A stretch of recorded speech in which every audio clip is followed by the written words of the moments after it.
Hello everybody, welcome to the I Am IT YouTube channel. My name is Shabazz Dan, as ever, I am the IT Geek. Welcome back to another episode within my Microsoft SC-100 Cybersecurity Architect Topic exam series. So we focused, or we spoke about multi-cloud sort of security posture, specifically Azure Arc in the last episode, so we did a kind of a demo on Azure Arc as well. I'm going to be moving on a bit now. We're still on topic 13. We're going to talk more about sort of eternal attack surfaces and how we manage those. So without further ado, let's get started with this episode.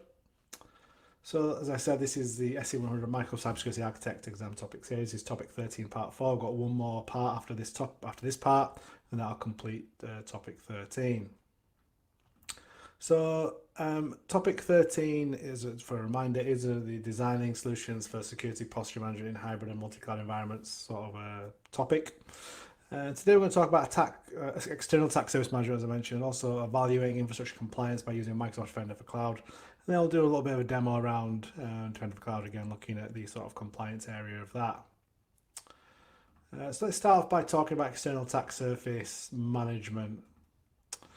So first of all, what is external attack surface, right? External attack surface is the entire sort of area of an organization or system that is susceptible to an attack from an external source. An organization's attack surface is made up of all the sort of points of access for an unauthorized person could use to enter their system. And the larger your attack surface, obviously the harder it is to protect. Microsoft Defender External Attack Service Management, which is Defender EASM, this continuously discovers and maps sort of a company's digital attack service to provide sort of an external view of their online infrastructure.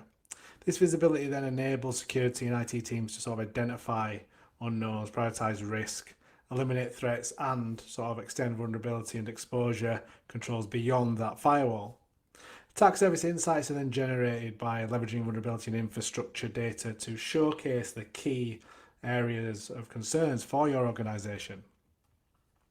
Microsoft's proprietary sort of discovery technology recursively searches for infrastructure or the infrastructure with sort of observed connections to known legitimate assets to make inferences about the infrastructure's relationship to the organization and uncover any sort of previously unknown or unmonitored properties as well. These known legitimate assets are called sort of discovery seeds, and Defender EASM first discovers strong connections to these selected entities and then recursing to unveil more connections and ultimately compile their sort of attack surface. Finally, discovered assets are sort of indexed and classified in your Defender EASM inventory, providing a dynamic record of all sort of web infrastructure under the organization's management. Assets are then categorized as sort of recent for currently active or historic and can sort of include web applications, third-party dependencies, and other sort of connections. So some of the features of EASM. First of all, we've got discovery and inventory. So Microsoft's proprietary discovery technology recursively searches for the infrastructure for observed connections, as we mentioned. And these are to the sort of known legitimate assets to make inferences about that infrastructure's relationship to the organization and uncover those previously unknown and unmonitored properties. These known legitimate assets, these are called discovery seeds, as we mentioned. And the Defender EASM first discovers strong connections to these selected entities, recursing to unveil more connections, and again ultimately compiles that attack surface, and we just spoke about that in the last slide.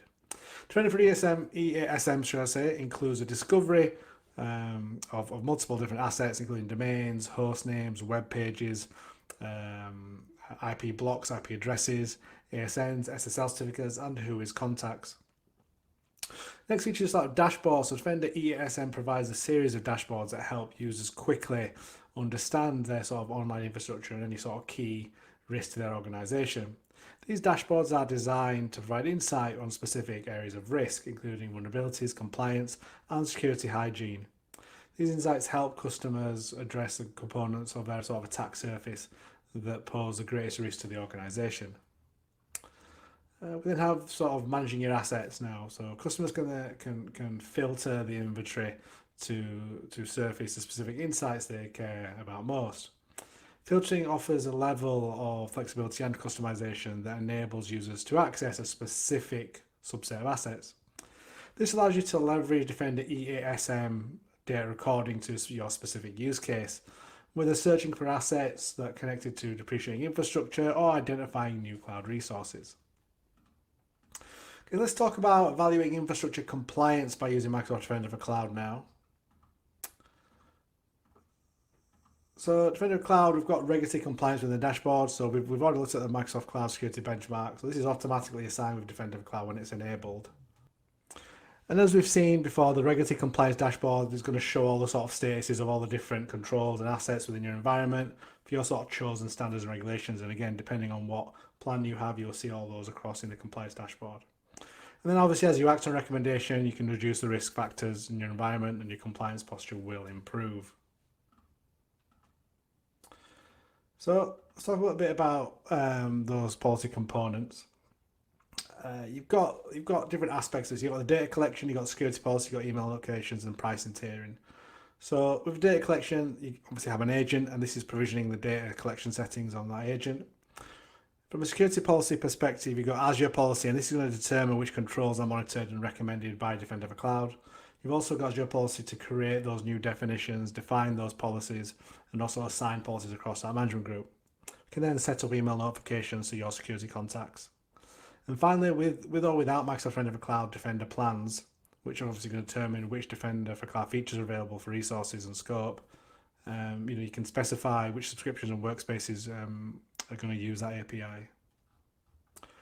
Okay, we're now ready for the demo. So we're going to jump into Azure Defender for Cloud portal. We're going to have a look at the EASM sort of dashboard. So please join me in the demo. Here we are back in my I Am IT Geek demo portal. Now again, you can access the Microsoft Defender EASM portal or platform or whatever you want to call it through Azure. Again, I just typed in EASM, it took me there. Now I've not got one set up, so let's create that workspace. Again, let's just choose a resource group that we want to use. I'll go for this one here. Let's give it a name.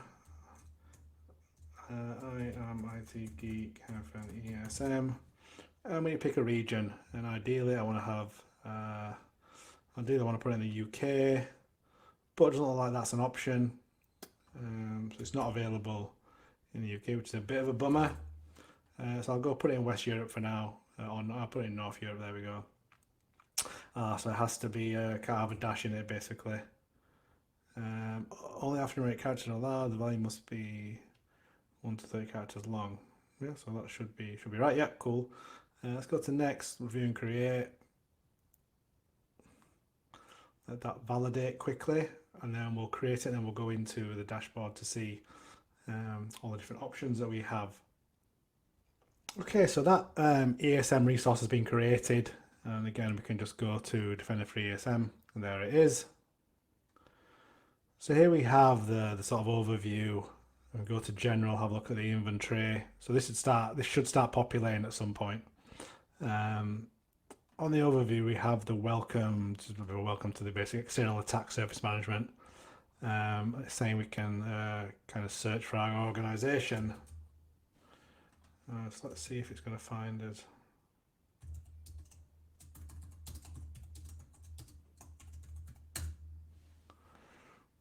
Might not have done its initial search yet. So yeah, it's obviously not.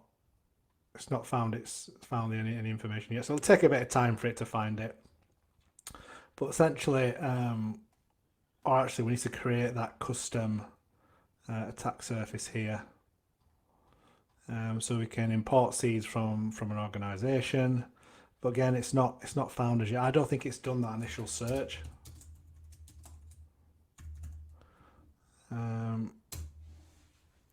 No, it's not done. Let's see if it's a domain.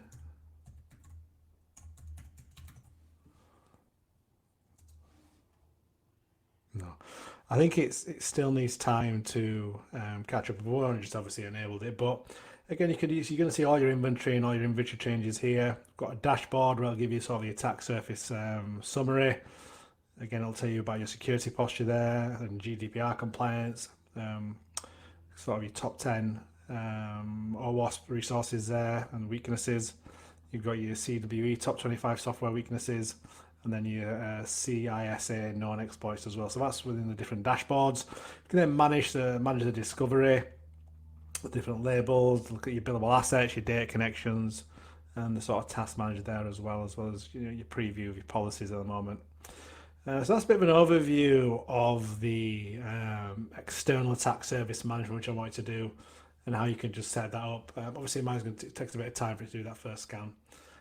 So yeah, thank you very much for watching. We're going to move on to the last episode in this topic in the next video, and then we'll move on to topic 14. So yeah, I appreciate everyone's support. We're moving along close to about 20k subscriber mark, so I do appreciate everyone's support. I've got lots of useful links in the description, link to Microsoft Learn, a link to a kind of section for SC-100, the GitHub repository for all the use cases and the case studies for this exam, but also the Measure Up practice exam, the discount practice exam. And again, Measure Up are one of the official partners of Microsoft when it comes to practice exam, so I recommend investing in that.